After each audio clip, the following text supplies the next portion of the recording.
Retour du hockey, vous savez que le retour des activités de la Ligue nationale de hockey est fortement dépendant de l'état de la pandémie. Hein? On avait parlé au début peut-être de décembre, après ça on a dit le 1er janvier, là on est rendu à la mi-janvier. Tout ça dépend de l'état de la pandémie, de la capacité, parce que là on n'évoluera plus dans des bulles, mais que les joueurs puissent évoluer en toute sécurité. Et arrive la fameuse question du vaccin. Il a été évoqué au cours des derniers jours que les joueurs de la Ligue nationale de hockey pourraient avoir accès au vaccin plus rapidement que le commun des mortels. Notre prochain invité n'est pas nécessairement d'accord avec ça, même s'il est lui-même ancien joueur. Enrico Ciccone, porte-parole du PLQ en matière de sport. Bonjour.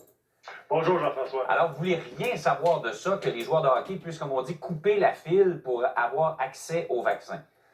Ben, je veux dire, moi, j'ai pas de problème à ce qu'on reprenne le hockey de la Ligue nationale sous les mêmes conditions qu'on l'a fait lors des séries de fin de saison. Je pense que ça a été bien fait. Je pense que la Ligue nationale a démontré l'exemple dans le sport professionnel que ça peut se faire.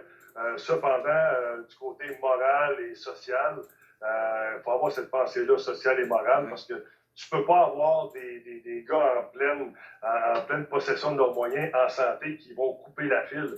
Moi, je peux comprendre que certains joueurs dans ça, qui ont des problèmes respiratoires, qui ont de l'asthme, qui ont du diabète, ça, j'en conviens, mais en même temps, moi, si j'avais été là aujourd'hui en 2020 et qu'on m'aurait proposé un vaccin avant des gens qui sont le plus vulnérables que moi, j'aurais été très, mais très mal à l'aise. D'ailleurs, les Flames de Calgary avaient suscité un tollé, je pense en 2009, pendant la H1N1. Eux, ils avaient eu accès au vaccin avant, alors que les gens se pressaient devant les centres de vaccination. Ça avait été d'ailleurs très mal reçu.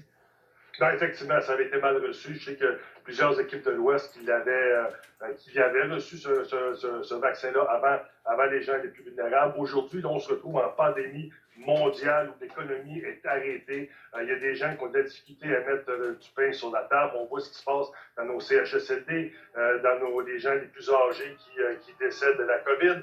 Écoutez, moi, encore une fois, je reviens au mot moral. C'est pas moral de donner des vaccins à des gars qui sont en pleine santé pour reprendre un sport. Puis c'est un sport, écoutez, moi je veux toujours parler pour le sport et l'activité physique, mais là on parle du sport spectacle de la Ligue nationale. Oui, sur le principe, je suis certain que tout le monde est d'accord avec vous. Dans les faits, les gens diraient, ben, on a quand même besoin de se changer les idées, on a besoin de divertissement. Alors, si ça permet aux activités de reprendre, parce que la Ligue nationale de hockey, là, c'est pas nécessairement le circuit le plus riche, quoi qu'on puisse en penser. Et on dit que tester les joueurs sur une base quotidienne, c'est exorbitant.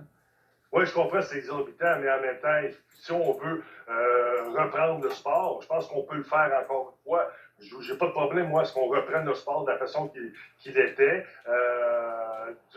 dans la bulle, pas de téléspectateurs, pas de spectateurs non plus, parce qu'on peut bien reprendre le hockey, mais en même temps, au Québec, ici, on ne peut pas avoir de regroupement, on ne peut pas se regrouper dans le Centre Bell à 20 000 personnes. Alors, je ne vois pas pourquoi on voudrait retrouver les joueurs rapidement sur la glace et leur donner un vaccin avant les autres. Je comprends qu'aux États-Unis, on a peut-être des priorités complètement différentes de celles du Québec. Mais moi, personnellement, Jean-François, j'aime mieux mes priorités et mes valeurs qu'on a ici au Québec. Et en terminant, on n'a pas beaucoup d'emprise là-dessus. D'après ce que je vois, là, si jamais une compagnie pharmaceutique décidait de négocier avec la Ligue nationale de hockey, les gouvernements n'ont pas nécessairement d'emprise là-dessus. Si eux ont les doses qu'ils ont commandées, on ne peut pas empêcher la Ligue nationale de mettre la main sur des vaccins.